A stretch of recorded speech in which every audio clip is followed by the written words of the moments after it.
Hello, good evening, and welcome. My name is Mike Moritz, and the name of this presentation is Ranking the Songs of the Eurovision Song Contest 1995, open brackets, an opinionated guide.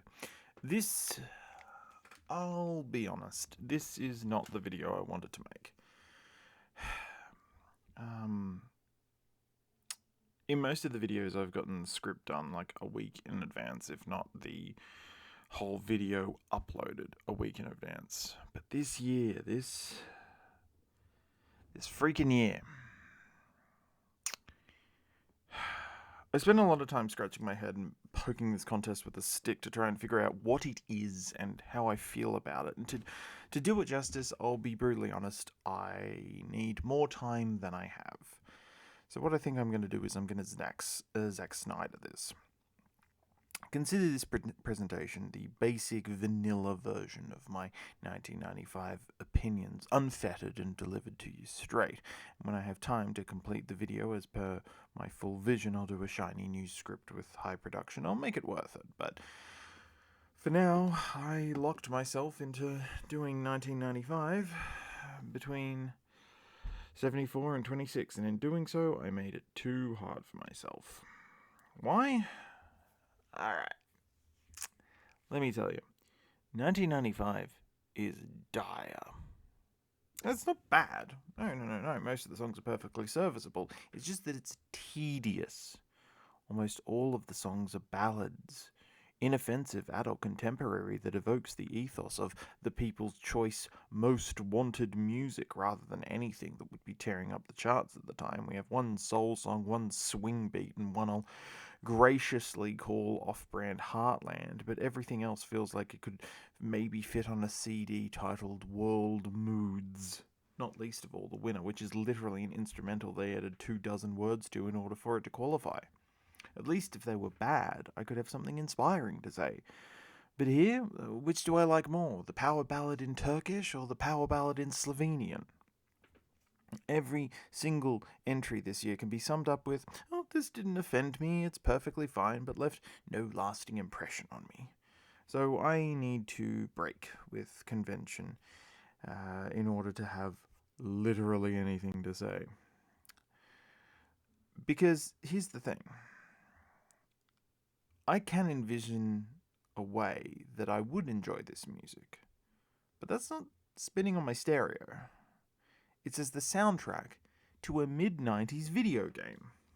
I tried so hard to figure out a way to say anything meaningful about the songs this year, and the only way I can dredge up any kind of passion about these songs is by recontextualizing them into another medium, and it worked. Because by divorcing them from the Eurovision stage, I did gain an appreciation of this music. And so that's what I'm going to be doing tonight, talking about these songs as they would be in a mid-90s video game. This is possibly the most nerdy and most autistic thing I have ever done in my life. So rather than talking about the lyrics, the music, or stage presentation, my main focus in this episode is how I feel when I close my eyes and I just listen to the piece, divorced of its Eurovision connections.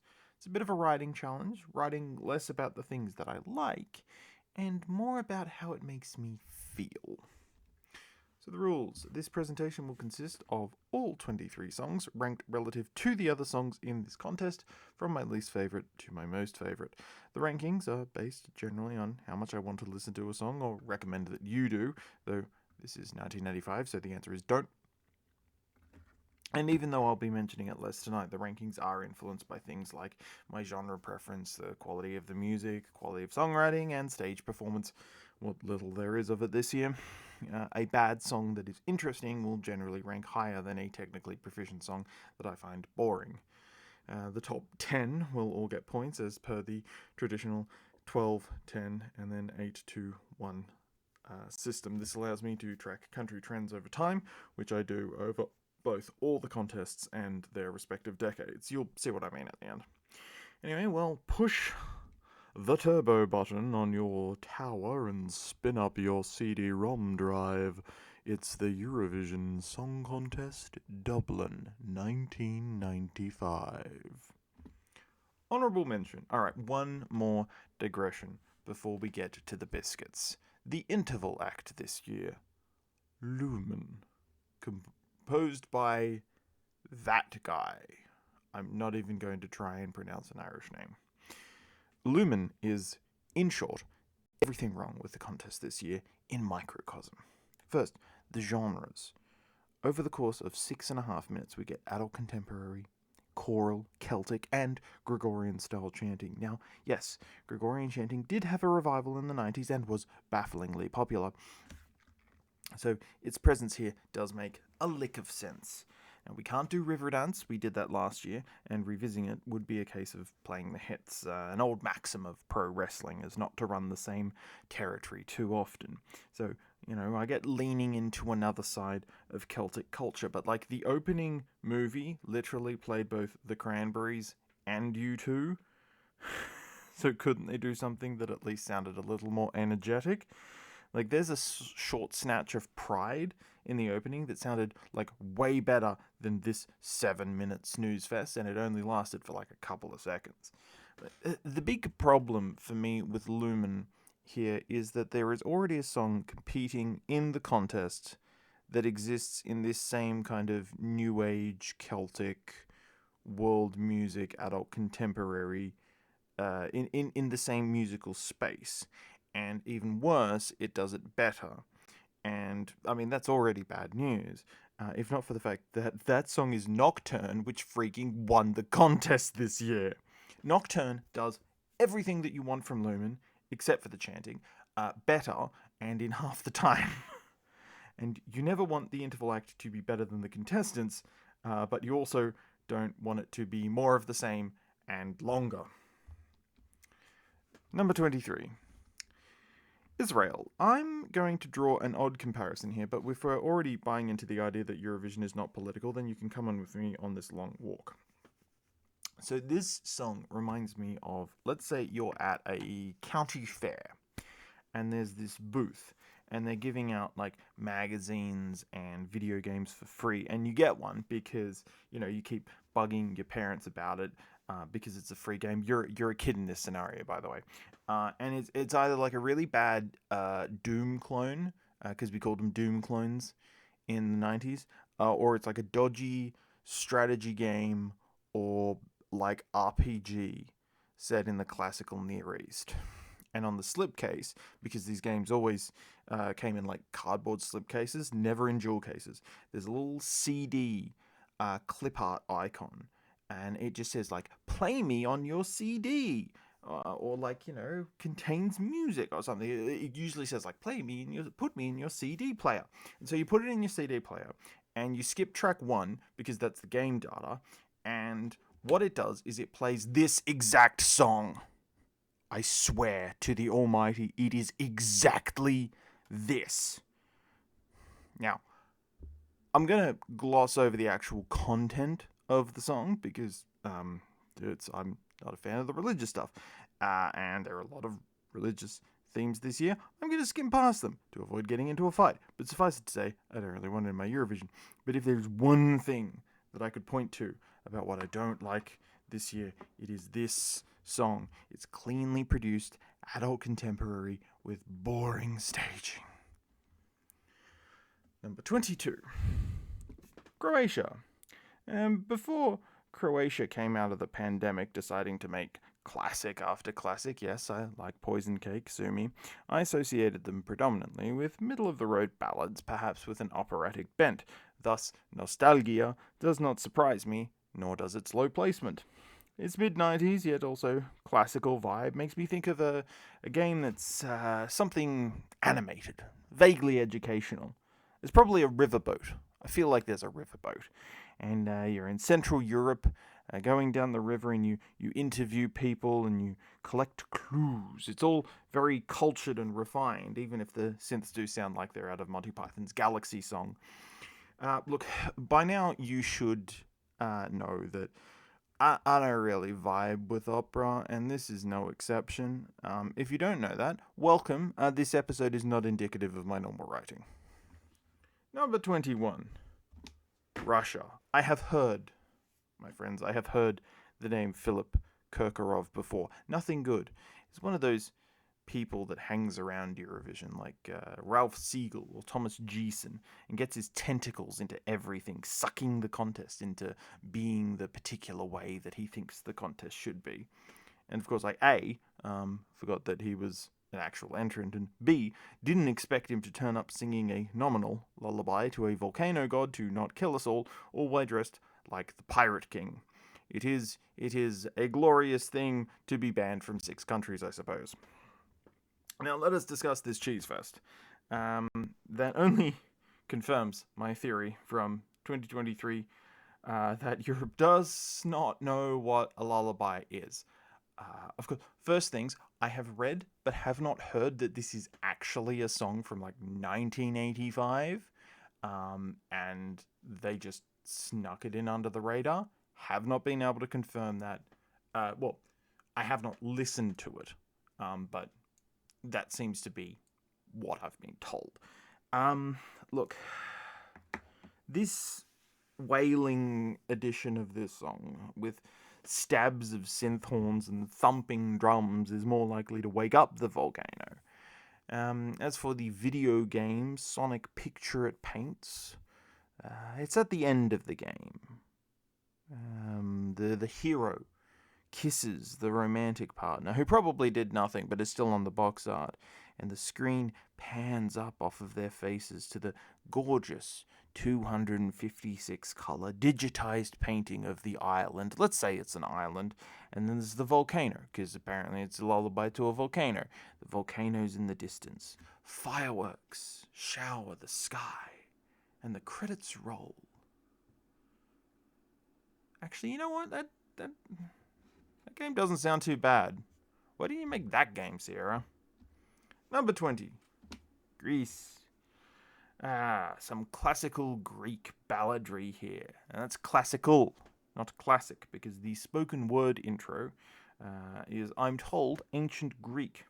And that places us in educational historical game territory here.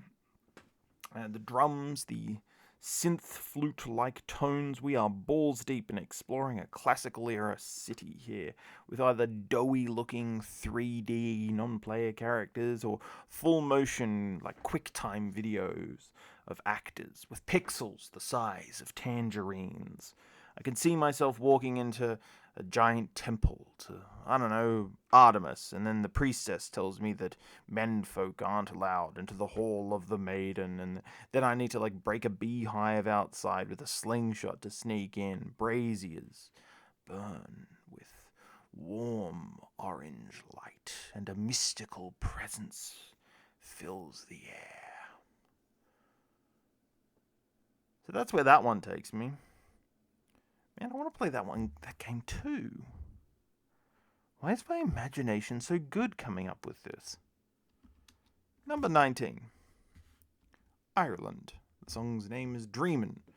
And I dream of things. I dream of one day reviewing 2014 and blowing your minds with my inexplicable taste in music that year. Or dreaming that maybe I underrated Italy in 1965. Still don't know how I feel about that one. Ireland clearly dreamt. They dreamt of not hosting the contest again with this country home-style ballad that evokes to me thoughts of the slideshow-style adventure games from the mid-90s.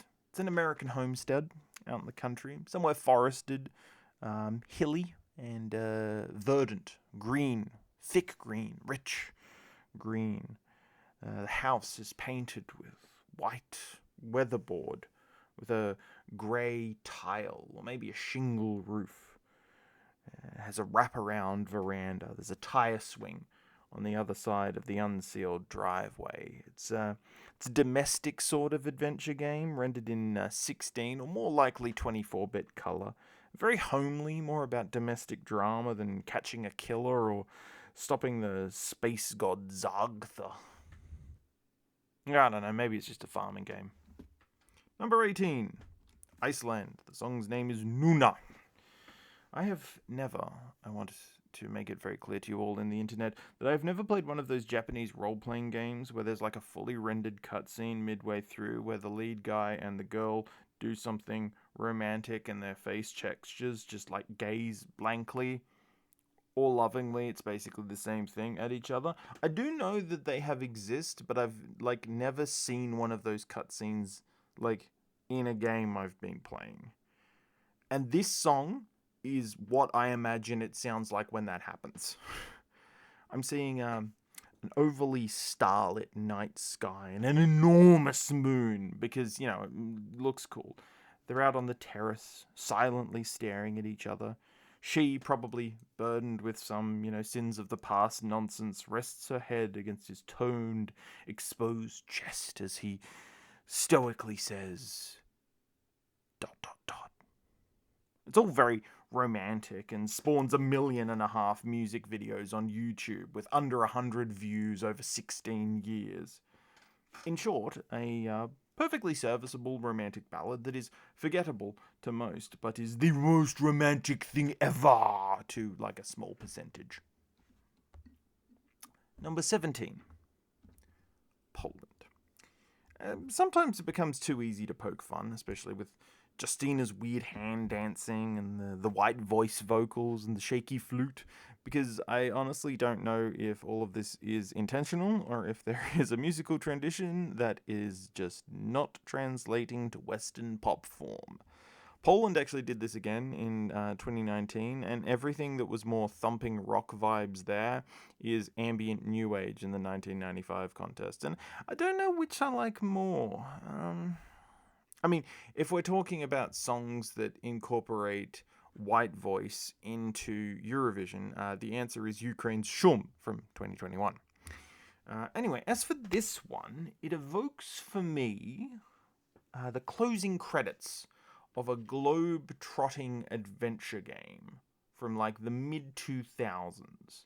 That was the period where adventure games were sort of out of vogue in the Anglosphere, but Europe was pumping them out reliably.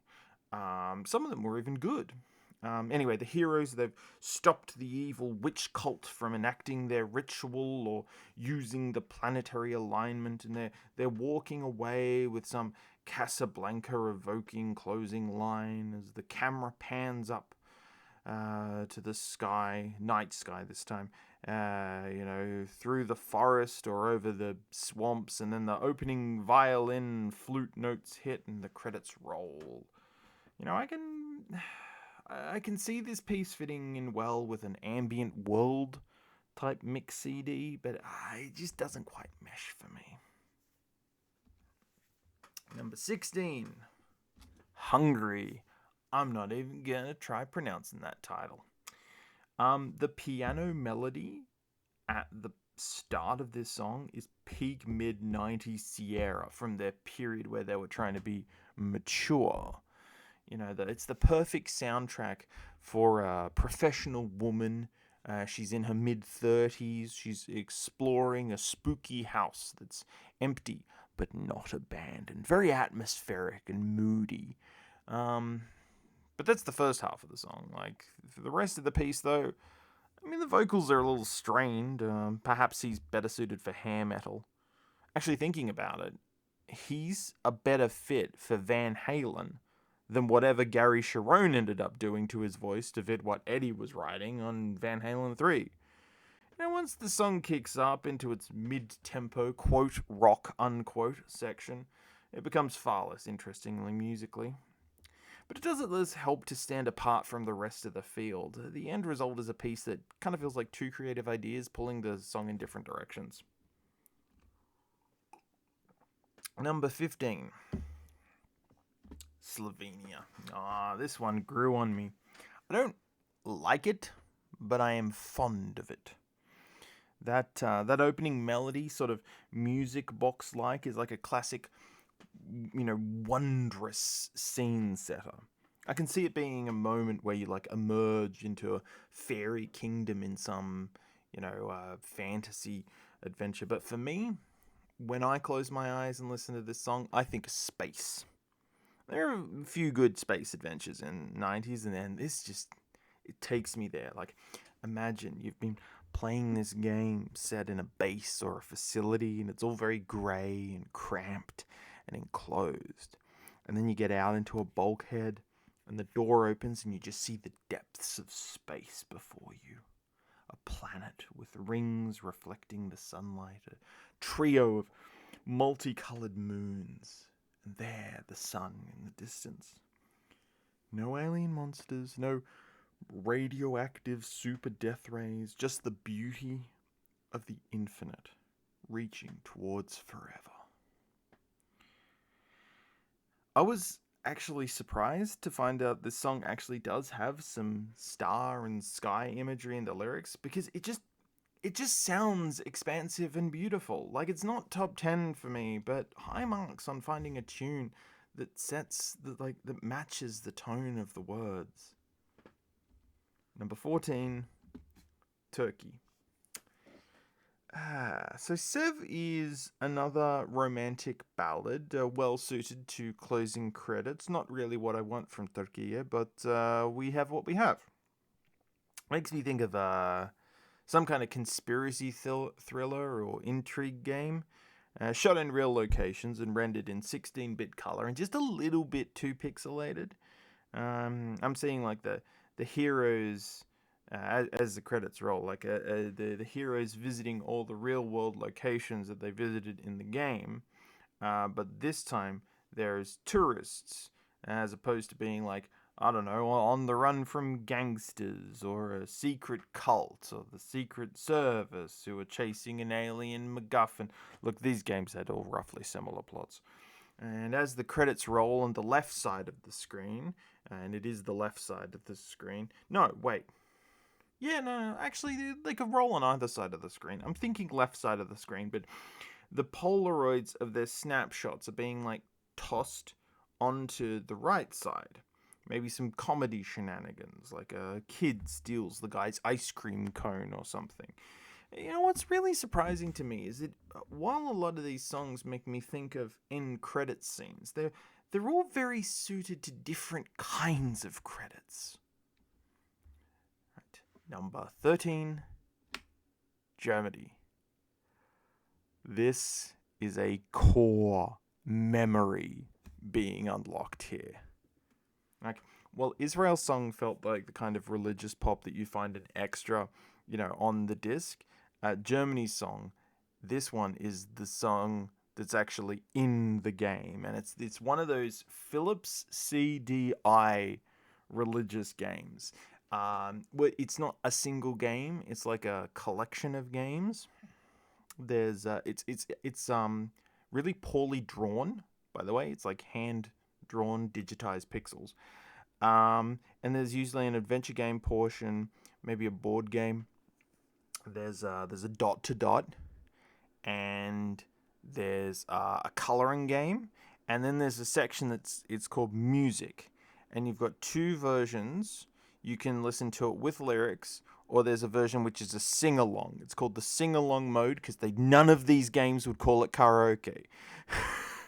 This song, Verliebt in dich, is exactly the kind of hip and cool music that they played in scripture or Sunday school to make Christianity fun. I can imagine the net team encouraging a sing-along to this one. Am I being too Catholic here? Look, the point is, this song dredged up all the cringe, fun Christian pop I remember from the 90s. And while I can't say that it is a better song than some of the ones I've talked about like earlier in this video, I can't condemn this because it just scratches that deeply conditioned part of my animal brain. Number 12 is Norway. Yep, the big winner. The song that broke Ireland's stranglehold on the contest for a year, with an Irish violinist and a Celtic sounding tune. Look, I'm going to be honest here, this isn't a song. It's a musical piece, a nice musical piece, very atmospheric, but this is a song contest. adding 25 words so it counts, it's a level of rules lawyering that I appreciate, but sorry, it's not a music contest. It's a song contest. Like, as a mood piece, yeah, the echoing vocals, the medieval sounding instrumentation, this would fit in with a higher budget game from any era. Mysterious, slightly melancholy, a little fey and ethereal. It's a perfect fit. It's just not good as a song. Number 11. Malta. For a moment there, I thought we'd get through the mid-90s without a man singing like he's been gargling gravel. Hootie and his blowfish would be proud. I actually kind of love how this doesn't work. This piece that belongs in a pixelated slideshow of photographs that are actually screenshots of a video that they ran out of space for. This cheesy, synthesized nonsense. Nothing of its attempts at romance work. And yet,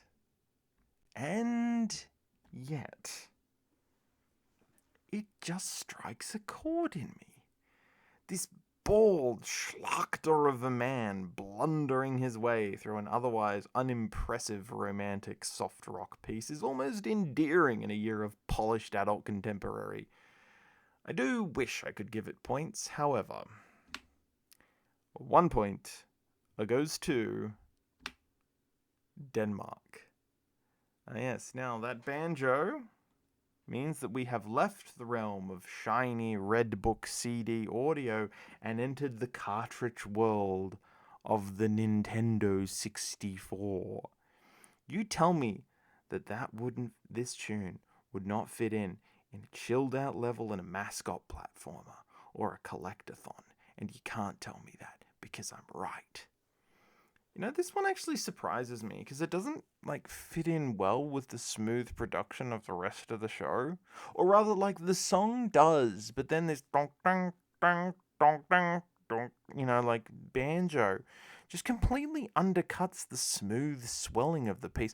I honestly can't tell if it's a real banjo or if it's a MIDI banjo because it sounds like the banjos on the Nintendo 64. So I'm thinking it's MIDI. But maybe I'm just being gaslit by this show. It's like they dropped an elephant into your living room and it's just standing there, unable to get out until you find a magic potion or something that isn't in the game. But the magic potion is its existence is a developer joke, by which I mean the banjo itself. It's unavoidable. It's everywhere in this piece. You can't think of this without thinking of that banjo riff. But after a while, it just becomes kind of charming and integral to the song. 2 points. Go to Sweden. Look, Sweden, you can make beautiful pop songs in your native language. Why are you so afraid? I've been a fan of the Eurovision Song Contest since 2010. And I think that this song sounds better than many of the 2010s entries that they sent. And it's still dated 90s soft listening G's. It's almost too good to be in a video game, but there are a lot of high budget art games in the 90s. I can hear that sonic bed working now. The song itself is a sweet romantic ballad. We do have a lot of those this year, but the production works nicer than the other ones. It's that Swedish gloss I'm hearing. It doesn't strike me as a song only for the credits. Like it is in the credits, but it's a reprise in the credits. So, where do we put it? I've got it. This is living in the same space as Malta. It's a romantic montage, but this one was actually designed as a slideshow as opposed to Malta, where they just kind of had to turn it into a slideshow. You have these specifically taken photos of the man and the woman. She's blonde with massive hair, and he's probably wearing a button-down shirt. I'm thinking so. They're walking along a beach at sunset. They're at an ice cream parlor.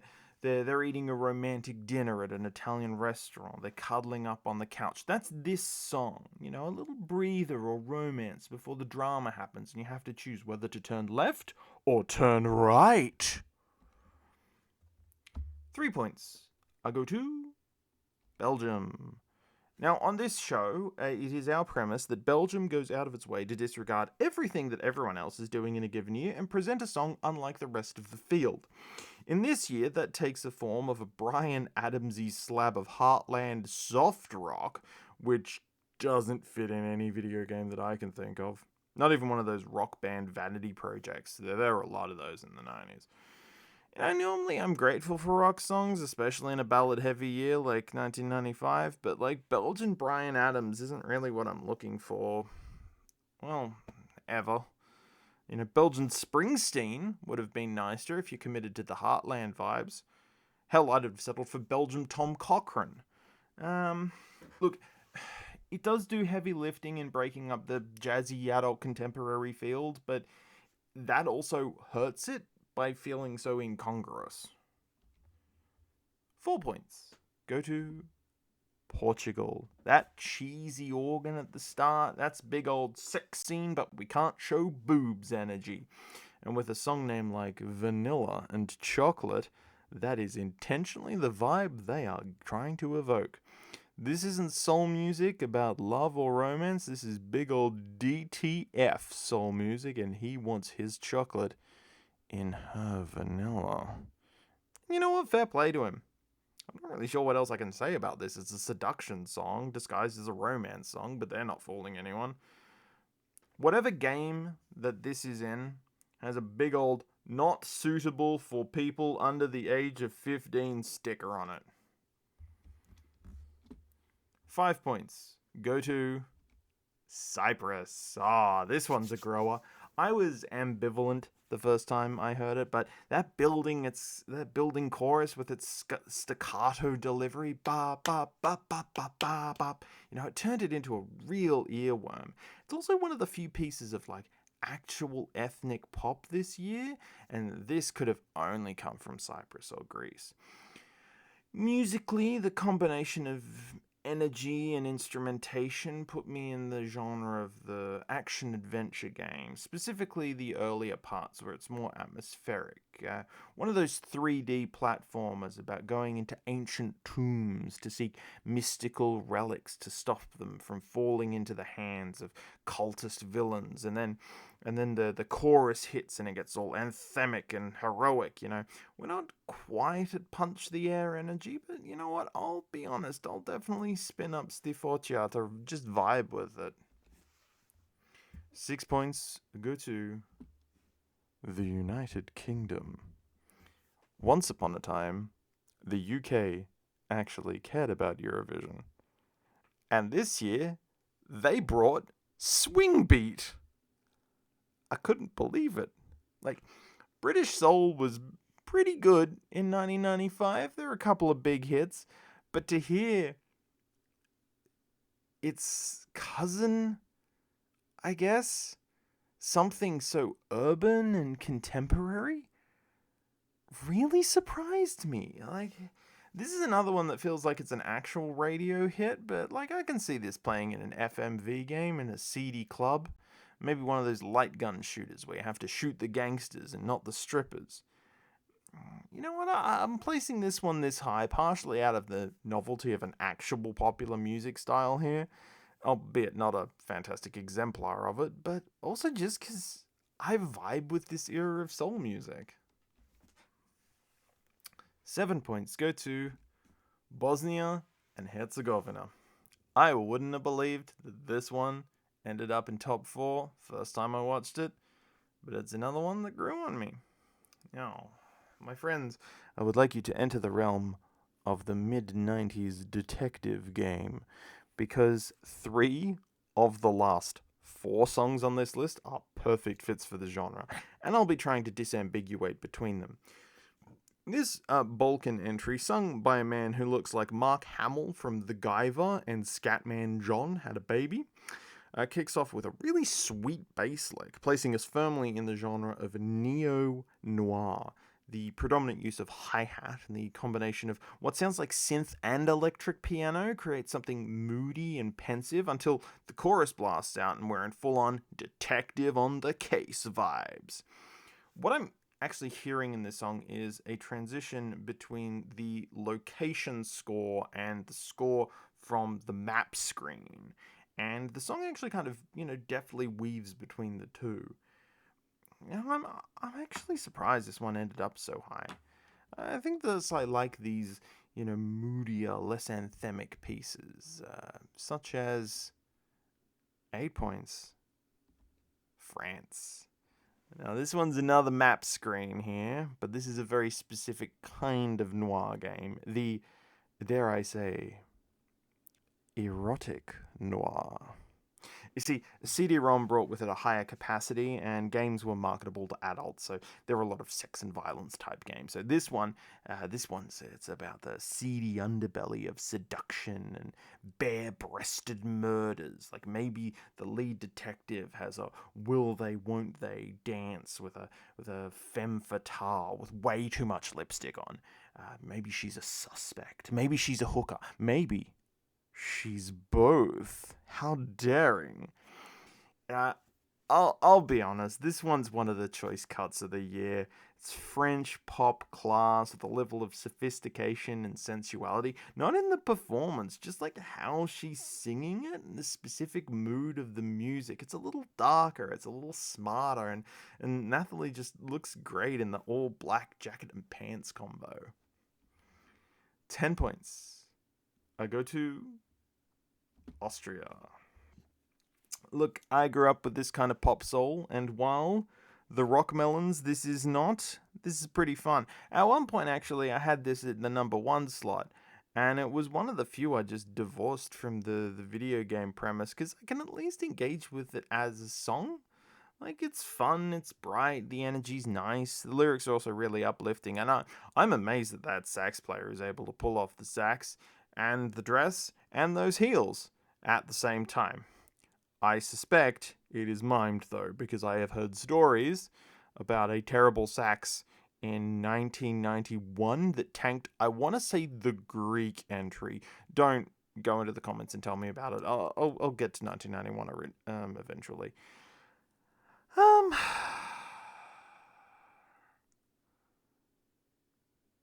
Probably not risking,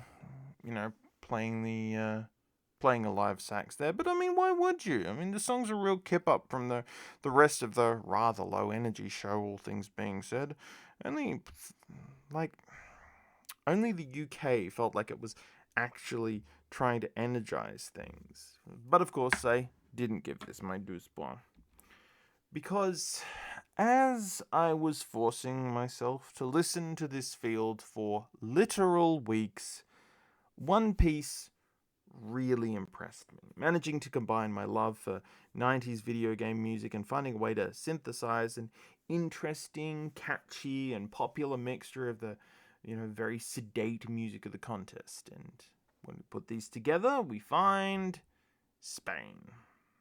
Finally, my endless Spain shilling throughout, the last, 5 of the last 7 episodes makes its way to the 12-point slot, and I didn't even have to defend 2013 to do it, though I will. Oh, my friends, I will defend 2013. But for now, let's talk about this one. I feel like everyone seems to agree that Vuelve conmigo is a high point of 1995. It's Spain's highest placing before Slow-Mo came 3rd in 2022. Of the two, I think I like Slow-Mo more, but I'm more likely to listen to this one. I love its sultry tone, like the moody mid-90s blues guitar straight out of early Baywatch Nights. Yes, I made a Baywatch Nights reference. When am I ever going to make a Baywatch Nights reference in a Eurovision series? And that wonderful intro, it almost places me in a, science fantasy exploration game. Nothing threatening here, but just mystery and curiosity. But that guitar hits, and we're back to hitting the bricks of the old city, a PDA in one hand, seeking to break the alibis of the lying souls of the dark night. It's cool, is what I'm saying. Effortlessly cool. And they get really good use out of the orchestra, too.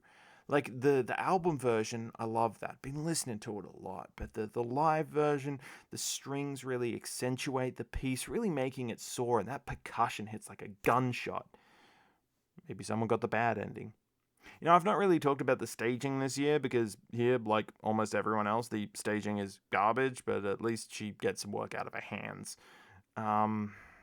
Look, I'll be honest with you. As much as I enjoy this is the lowest ranked out of all of the 12 pointers in the 8 contests I've reviewed.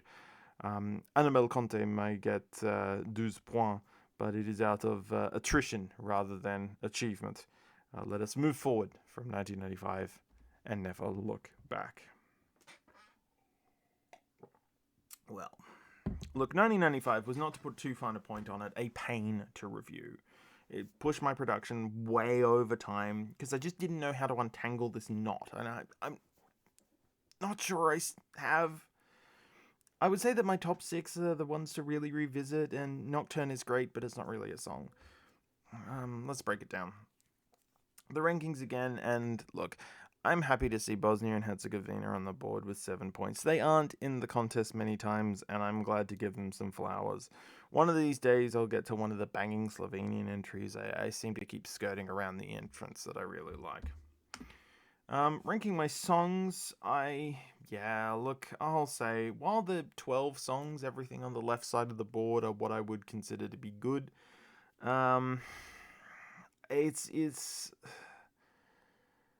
it's only really from fotia up that I want to actually listen to these songs or keep them on rotation. Which you may think makes this contest better than 1965 because there are only 2 songs there, but like, I do actually prefer the 65 contest. Anyway, ranking all of the contests up. Sorry, no changes to my top 26 favorite songs here. As much as I enjoyed Vuelve, it doesn't beat my number 26 of Ireland's Waterline. It's close though. I'd rank it maybe on a par with like Sonoi Bello from the same year. Actually, which we can see when we go to one song per country. Thora there from 2024 is in my number 22 slot, and so Vuelve conmigo would be just a little bit under that.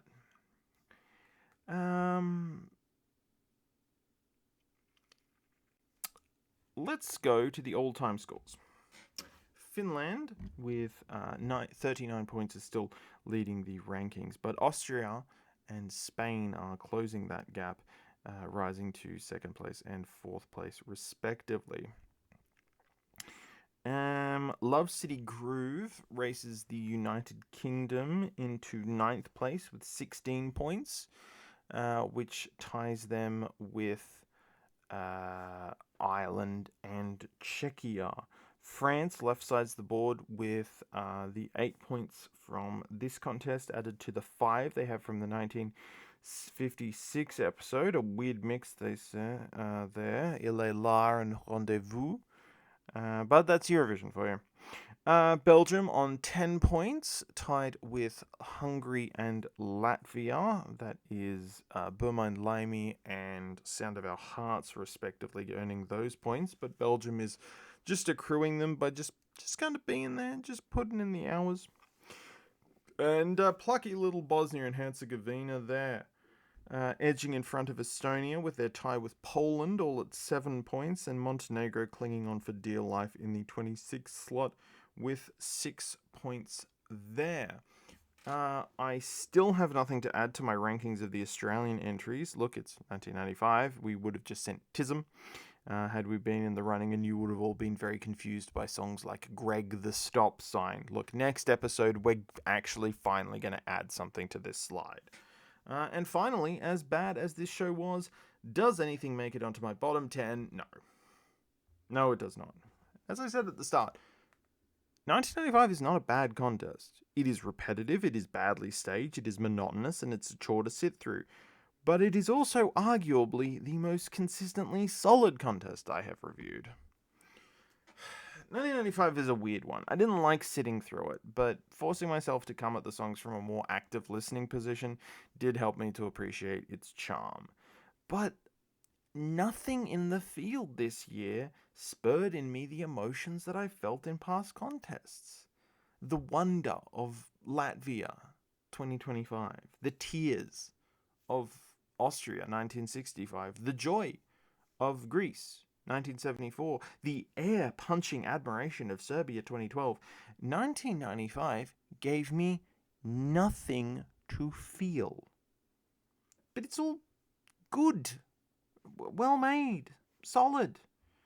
Like, I think I see what Reddit said when they told me 1995 is good.